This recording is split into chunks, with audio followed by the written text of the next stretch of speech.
Why does Anthony Volpe want Jason Heyward on the Yankees?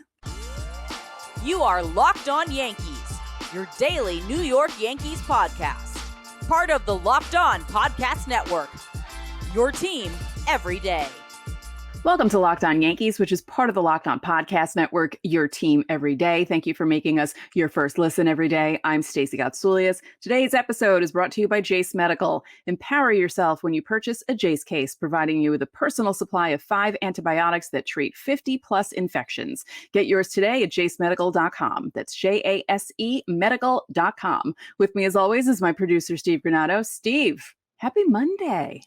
Happy Monday, Stace. Glad to be with you for another edition of Locked On Yankees. Hey, thanks so much for clicking today. Of course, you guys know, still 5 days a week here, even in the offseason, Monday through Friday. And chock full here today for everydayers who've been with us throughout the season and now into the offseason. Today's going to feel like a real Minors Monday. The Arizona Fall League is over. We have an update for you. What went well and what didn't go so well. We're going to talk about that later on in the show. Of course, there was some news about the bench coaching role here in New York. We have an update on that. But first, Stacey, Anthony Volpe, kind of taking a little bit of a leadership role here. Just a little bit. This is coming from the New York Post. I'll leave everything we talk about today linked in the episode description. There's a whole bunch of things and reading you guys need to do, some homework, but it's all linked down below. So let's go ahead and start with this one from the New York Post. A quote from Anthony Volpe after he got his Gold Glove saying, quote, "I ran into Jason Heyward a couple of weeks ago and I said he'd look good without a beard on." End quote. Stacey, your reaction to Anthony Volpe. Let's not get to the Jason Heyward stuff yet, but just Anthony Volpe, like coming out and saying something like that. That's to my money, like the first time he's done something like that. That's pretty funny. I feel like if the Yankees did better this year, that wouldn't have happened. Like that's something you expect to hear from, a higher player on the squad, like Aaron Judge. Yeah, like a Judge or a Rizzo or even a Higgy if you really got crazy with it. But like Volpe saying something like that again, for my money, that's like the first time he's done anything like that. Yeah. I mean, he's making the rounds, won the Gold Glove. He's hanging out with Ozzie Smith and other people, and I don't know how to think about this or what to think about this. It's kind of interesting because he seems quiet. Like he'll say things, and people will interview him and stuff, but it is kind of surprising that he came out and said that and that he would say something like that to Jason Heyward, because does Jason Heyward even know who Anthony Volpe is? I'm kidding. Of course he does, because baseball. By then he would have, but at the beginning of the year, no. Like, no. Why would he? But of course, Stacey, I mean, let's take some credence to this. Like, what would Jason Heyward bring to the Yankees if that were the case? I left a link to a New York Times article about his resurgent 2023 season. It was a really, really good read. So go check that out again in the episode description.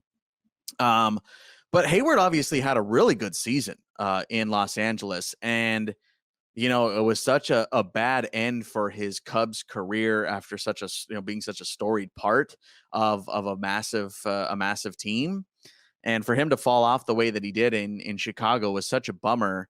To have to sign a minor league free agent deal with an invite to spring and to get like almost 130 games at the major league level, like that's pretty impressive. A pretty big turnaround for him with the Dodgers this past season. Yeah. I was happy for him when I heard about that, because as you said, like the ending in Chicago wasn't great. And, it's not easy for a player to be a big time player and have to do something like that and kind of start from the beginning again and just have to play well enough to make a team at that age. Like I can't imagine what that's like. And for him to do what he did in 2023 is really impressive. Yeah. I mean, you consider at 34, 33, turning 34 midway through the season, you ostensibly could hang him up. Mm-hmm. Right. And especially when you consider the career he's had, you're like, yeah, I mean, you could ride off into the sunset, man, with that World Series ring shining in the sun.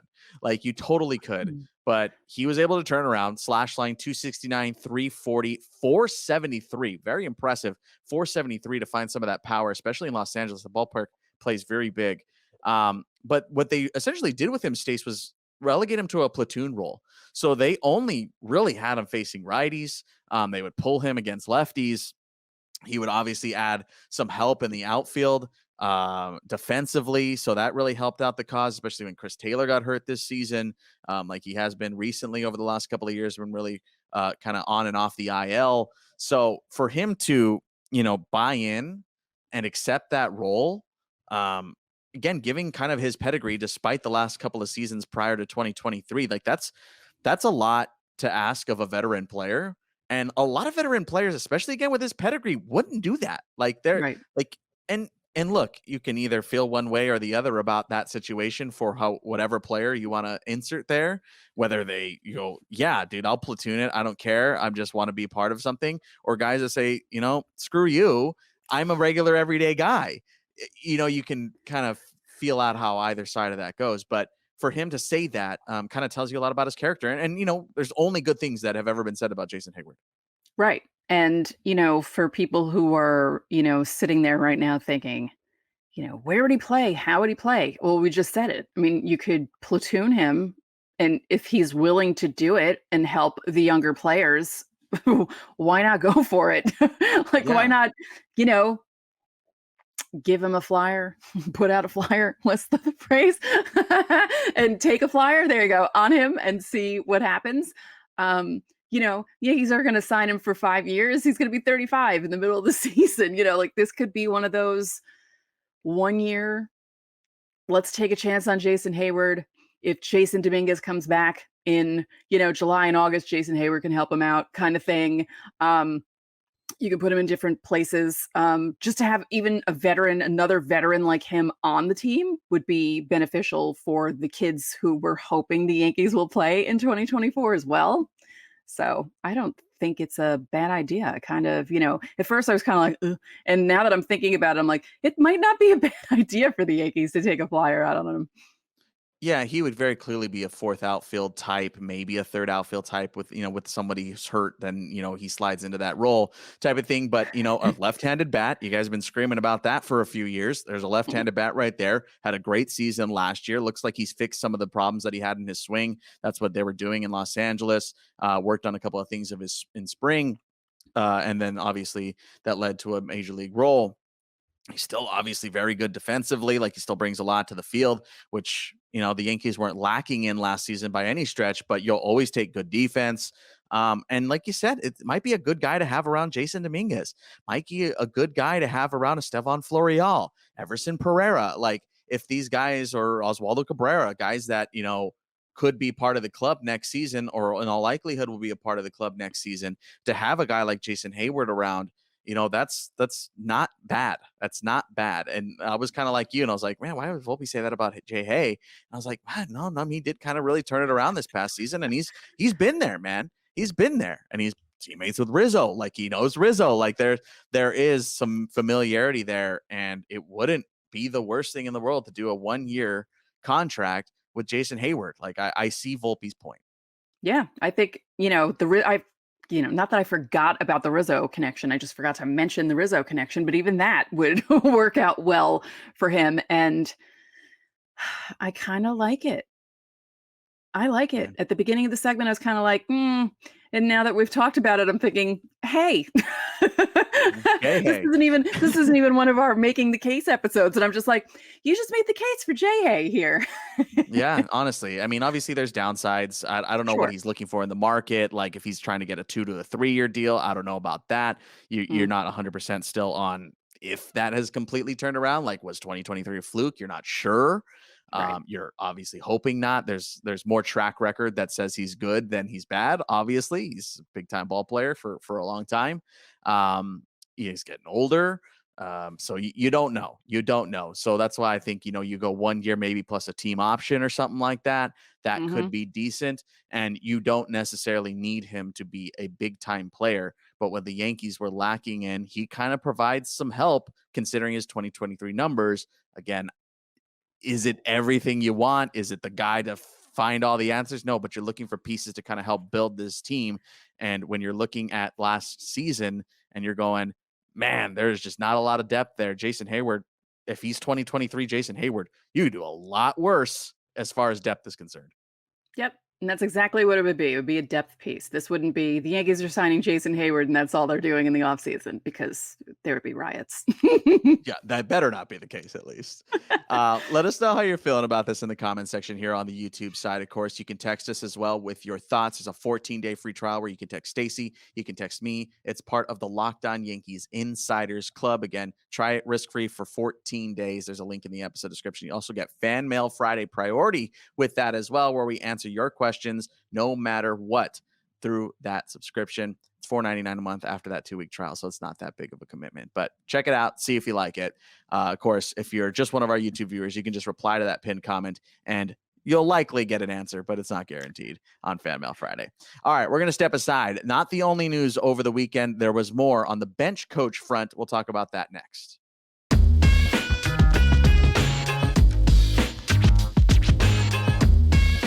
Hey, everydayers know how we handle this show, but today, this chat's going to get a little bit more personal. Hey, we just learned here on Locked On Yankees that you can get a 1-year supply of ED meds through Jace Medical. That means you're ready for any type of supply chain issues. Anytime, anywhere, you are covered. You don't have to worry about whether or not you can refill your prescription for Cialis, Viagra, or Revatio. And this is possible because of our friends at Jace Medical. You can go online right now, jacemedical.com, receive a 12-month supply of your daily medication. And remember to use that promo code LOCKEDON at checkout for a discount too. Check out this review. I am thankful for this service. Supply chain issues caused me to cut pills in half. I ordered most of my daily meds with a year's supply. I also ordered the antibiotic kit. I feel secure now. Prices are lower than local pharmacies. I highly recommend this. If you or someone you love would get some peace of mind by having a year's supply of any daily medication, go to jacemedical.com to see if it's offered for you. And remember, again, use that promo code LOCKEDON for $20 off your purchase.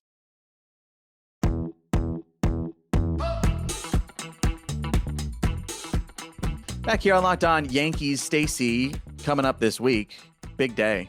Garrett Cole's going to win Cy Young, so don't forget to hit subscribe every day because we're going to be covering that. We want to see your reactions to it as well, so as soon as that happens, make sure to reply to our comments. We're also going to be posting some polls and things like that, so we want to get you guys involved and just see how the baseball world reacts to Garrett Cole's Cy Young, which is coming up. That'll be on Thursday's episode. The announcement is Wednesday night, so make sure to hit subscribe and you will not miss it.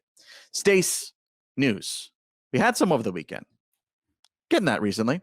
The Yankees have checked in on David Ross. This is coming from The Athletic. It's, as always, linked in the episode description. You need a subscription to read it, but you guys already know that. This is coming from The Athletic. The Yankees indeed approached Ross about replacing Mendoza, who will be the Mets' new manager. But according to league sources who were granted anonymity, Ross would prefer to manage if he immediately jumps back into a uniformed position. Stacy, David Ross turned down the Yankees. I mean, it's understandable, especially because the way he was dropped from the Cubs was so shocking. It wasn't expected. And for them to drop him and go to Craig Counsell was kind of, I feel like his pride was hurt. And, what better for your pride than getting another managerial job as opposed to a bench coach job? Even though it's the Yankees, I kind of understand where he's coming from. Yeah, I think it was our friends at the Just Baseball podcast with former Locked On Yankees host, or Locked On Yankees host, Locked On Prospects host, Aram Layton, who works over there now. They pointed out that this wasn't the first time the Cubs had done that.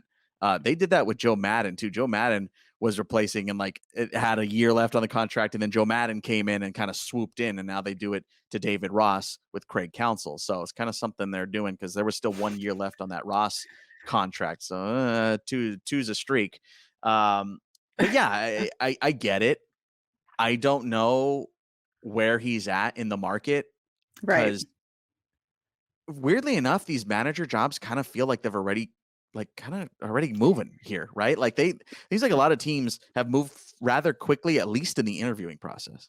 Yeah. I mean, how many guys have been hired so far? 3? Mendoza, Washington, Melvin. Am I missing anyone? I don't think so. I think that's what we're up to already, right? And Counsell. So 4. Yeah. So that's, yeah, there aren't that many openings left. Yeah, and I mean, it wasn't too long after that Buck Showalter was already interviewing as well. Like he got let go at the end of the season, and then within a month or so, it was like already interviewing, and Ron Washington already interviewing. Like all these guys already interviewing right away. Torrey Hunter was interviewing, and you're just like, man, all these guys are kind of just Stephen Vogt. You missed Stephen Vogt. Oh He my got hired gosh. too by Cleveland. So yeah, That's they right. they moved really quick. I mean, it's November, dude. Like Yeah. we haven't even gotten to the winter meetings. Like Yeah. and everyone's already filling their jobs. So kind of bizarre. But on the other side of things here, Stacey, we also learned through this Athletic article who else is up for this position, which is a little bit more interesting to me.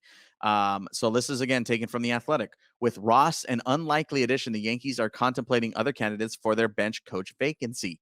Brad Ausmus and Andrew Bailey are among those under consideration, sources said. And we've reported this as well, that another option for the Yankees is just to move Luis Rojas to the bench coach role. But in addition to doing that, the Yankees are also mulling over still hiring a third base coach if that is end up being the case. So, Yeah. Stacey, again, we've kind of talked about Luis Rojas. I like Luis Rojas. I think he's a good third base coach. He made only a couple of mistakes this past season, so I have no qualms with him. He also fought for the team, which I really appreciated.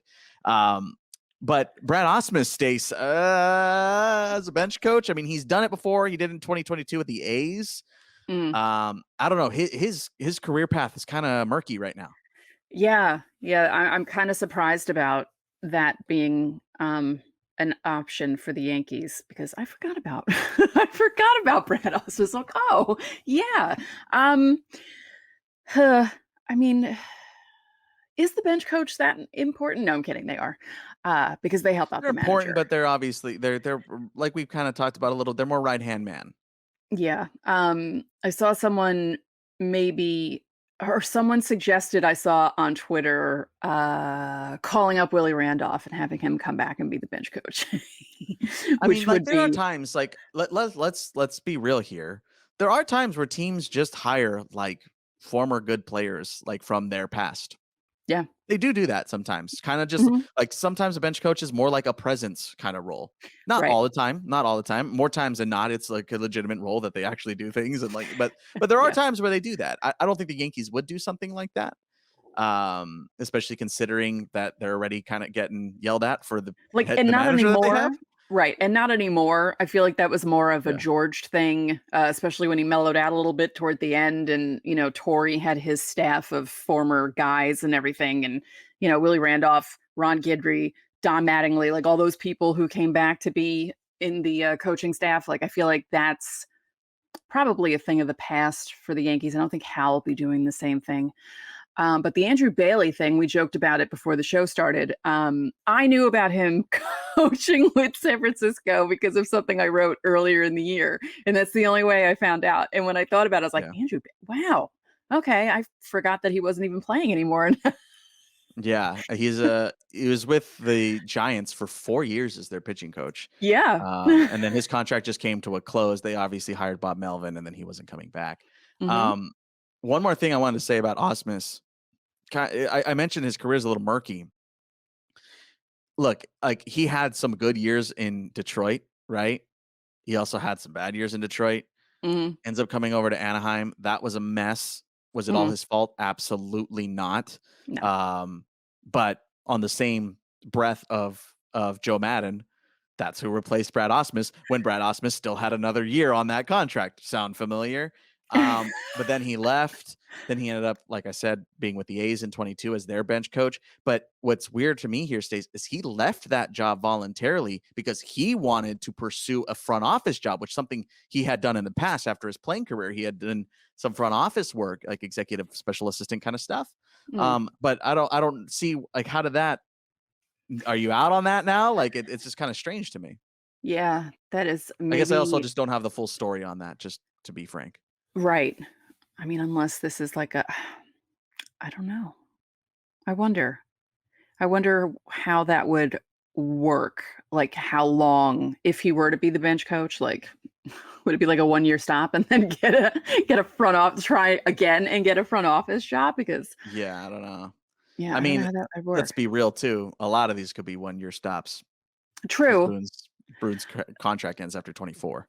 That is true. And who knows what's gonna So happen. So Yeah, it's all up Yeah, in I the mean, air. if he's still he's still interested in that. As far as Andrew Bailey is concerned, look, I'm not gonna sit here and lie to you. I don't have a ton of info on Andrew Bailey as a pitching coach now going into a bench coach role. If I'm being like super weird about it, or like being like super surface level, I'd rather have a former position player in that role. Like, Yeah, again, Ausmus, who was a catcher, like that makes more sense, especially if we don't really know what's going on with the James Rowson staff situation. Like if Rowson ends up signing the dotted line, if he has assistants or not, like you're cutting a lot of guys like on the hitting side, which that's the area of need right now. Like the pitching front, like I trust the pitching side of things right now in the Yankees. yeah. I was actually, when we were looking through this, I was thinking about the fact that Bailey was a pitching coach for 4 years, and when I think bench coach, I think usually former person who played Yeah. at least defense, like something. So yeah, I wonder how that would work. I think I'd rather have Brad Ausmus, but we'll If it's see. down to those two, again, Yeah, I like Luis Rojas. I have no qualms in that. right, and that's an Um, option too. Yeah, Yeah. And that's all we know. These are the only names that we have gotten so far. So there could obviously be multiple people sure. outside of this trio. So Yeah. don't say it's only these three guys. There very much could be others. We just don't know. This is all we have to go off of. But let us know how you're feeling about this stuff here on the YouTube comments as well about Brad Ausmus. Do you think that's kind of don't touch that with a 10-foot pole, or do you think are you along the lines of me, like you'd rather have like a former catcher or former position player in that role? I just want to hear what you guys have to say about that. Let us know in the comment section. All right. Stace, like we said, it's going to feel a little bit like in season here with a Miners Monday type deal. That's what we're going to do next. The Arizona Fall League is over, and there's some good stuff and there's some bad stuff that's coming up.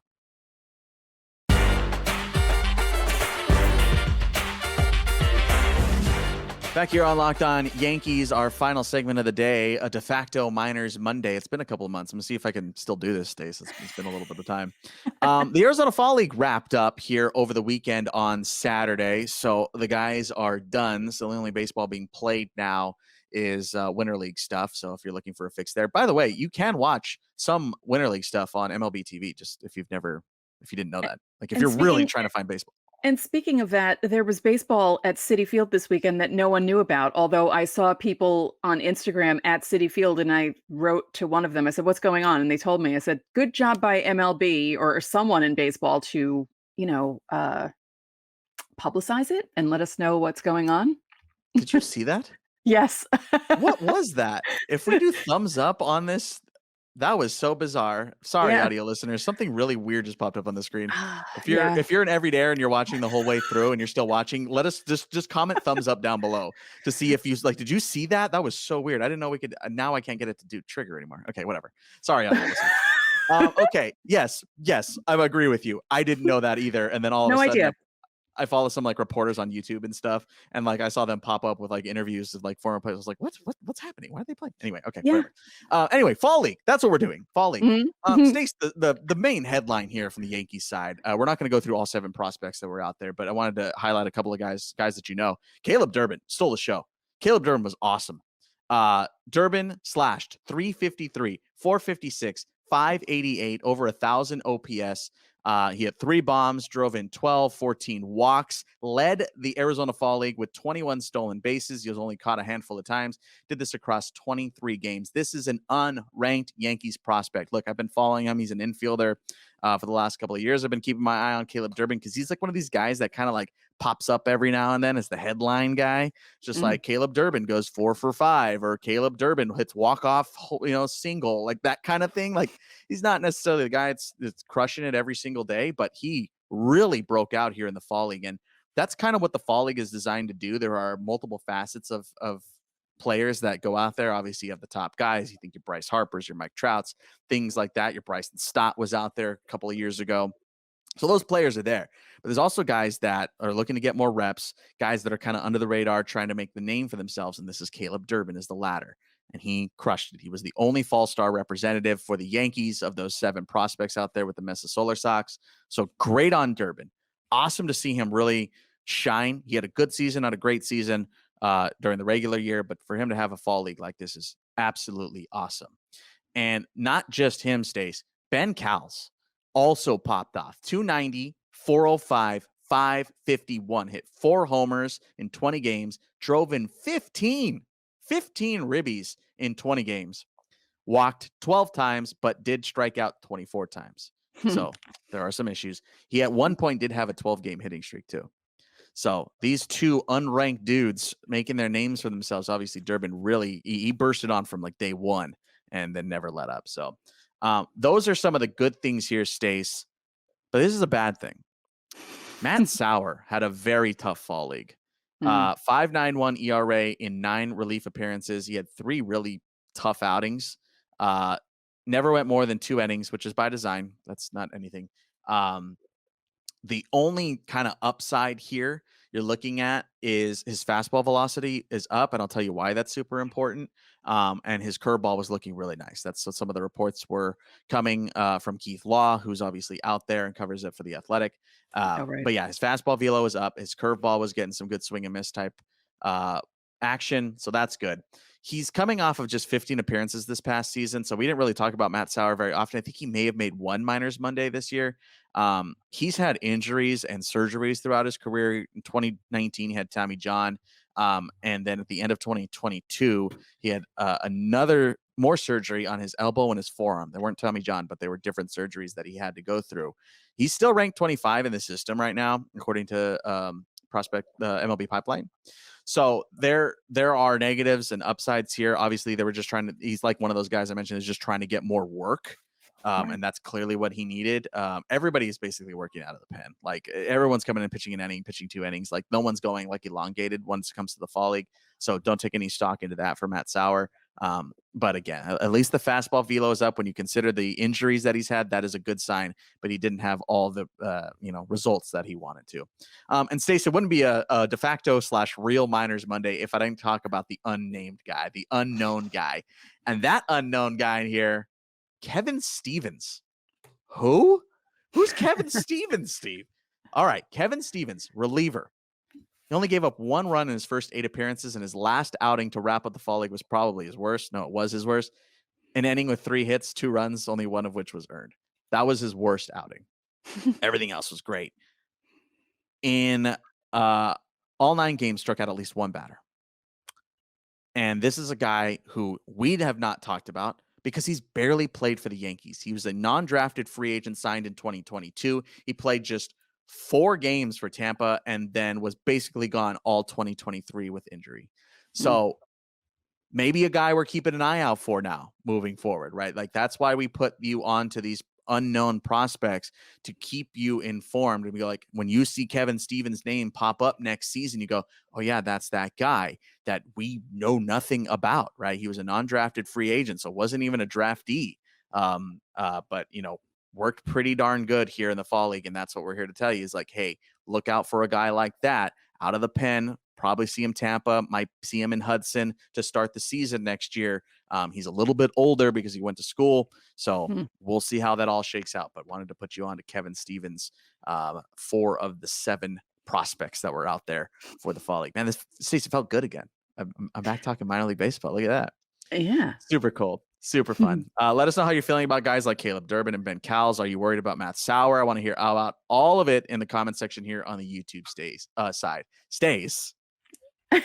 Big week again. We had a big week last week. But what's coming up this week on Locked On Yankees? Well, we're going to be celebrating Garrett Cole winning his Cy Young in the middle of the week. It's going to be great. I can't wait. It's going to be awesome. Yeah, it'll be fun. One of the only good things all season. And Yeah. I can't wait. Yeah. So we're going to have a big celebration on Thursday. Let us know how you're feeling about Garrett Cole. As soon as the news drops, we want to get your responses as well. So make sure to hang out with us on YouTube, comment, reply to all our Stacy's doing the thumbs up again. Reply to all our stuff that we're going to be putting out on Wednesday night when they win. We want to hear from you. We're going to do a big reaction show on Thursday, so don't miss it. And of course, you can join the Locked On Yankees Insiders Club and text us about it. We'll be texting with you guys about it. It'll be fun. All right, that's going to do it for another episode of Locked On Yankees. I'm Steve Granado. And I'm Stacey Gatsoulias. We'll see you tomorrow.